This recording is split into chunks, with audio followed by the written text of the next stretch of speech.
اعوذ باللہ من الشیطان اللعین الرجیم بسم اللہ الرحمن الرحیم قالوا فما جزاؤه ان کنتم کاذبین اللہم صل علی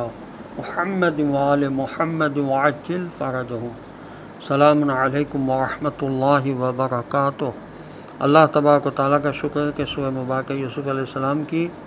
آیت نمبر 74 کی تلاوت کا شرف میں نے حاصل کیا، جس کا ترجمہ یہ ہے کہ انہوں نے کہا کہ اگر تم جھوٹے ہوئے تو تمہاری سزا کیا ہے۔ یہ کس نے کہا؟ یہ یوسف علیہ السلام کے جو کارندے تھے انہوں نے کہا، اور ظاہر ہے کہ وہ جو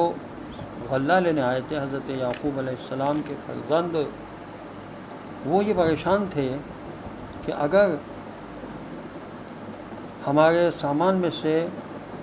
بادشاہ کا پیمانہ نکل آیا تو کیا ہوگا۔ بہرحال ہوا یہ کہ یہ کہا گیا کہ ہم تلاشی لیں گے۔ اس موقع پر حضرت یوسف علیہ السلام نے حکم دیا کہ ان کے غلات کے باغ کھولے جائیں اور ایک ایک کی جانچ پڑتال کی جائے، البتہ اس بنا پر کہ ان کے اصلی منصوبے کا کسی کو پتہ نہ چلے۔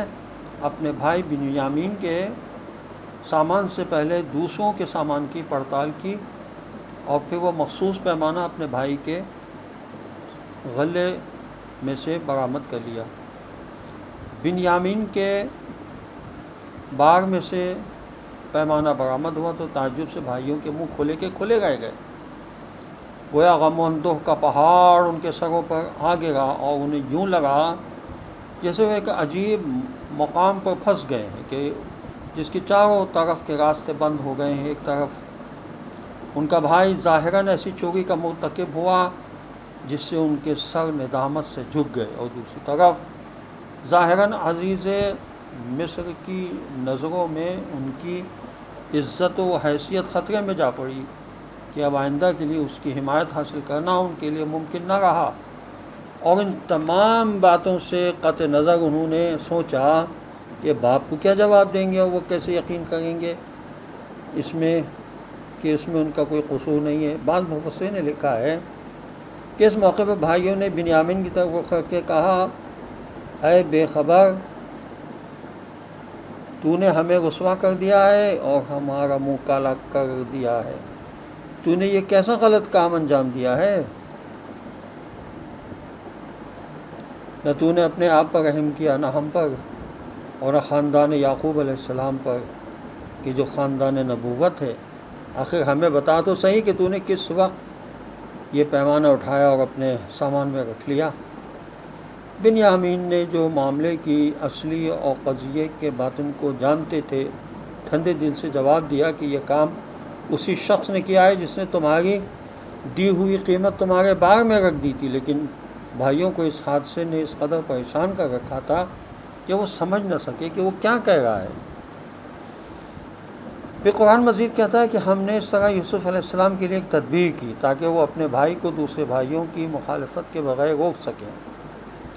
اہم مسئلہ یہ ہے کہ اگر یوسف علیہ السلام قوانین مصر کے مطابق سلوک کرتے تو انہیں چاہیے تھا کہ اسے زد و کوب کرتے اور قید خانے میں ڈال دیتے، لیکن اس طرح نہ صرف بھائی کو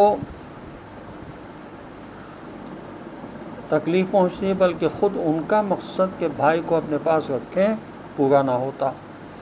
اسی لیے انہوں نے پہلے بھائیوں سے اعتراف لیا کہ اگر تم نے چوری کی